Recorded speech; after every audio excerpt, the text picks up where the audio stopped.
কিরে তোরা এখানে কি করছিস? রাস্তায় দাঁড়িয়ে আড্ডা মারছিস? অফিসের কাজ ছেড়ে দিয়ে এইভাবে রাস্তায় আড্ডা মারছিস তোরা? আর হাতে কি? নিশ্চয়ই হাতে সিগারেট আছে। তোরা জানিস তোরা রাস্তায় দাঁড়িয়ে সিগারেট শেষ করছিস না, নিজেদের জীবনটা শেষ করছিস।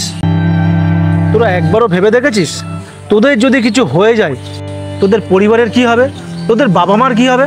তাদের কথা তো একবার চিন্তা করতে হয়। তাই আজ থেকে প্রতিজ্ঞা কর, আজ থেকে আর কোনোদিন সিগারেট খাবি না। ওকে, কথাটা যেন মাথায় থাকে। দাদারা না কথাটা ঠিকই বলেছে, আমি তো আজ থেকে সিগারেট ছেড়ে দেবো। হ্যাঁ, আমিও ভেবে দেখলাম জানিস যে আজ থেকে সিগারেট খাওয়া ছেড়ে দেবো, আর আজ থেকে শুধু কাজে মন দেবো। No cigarette.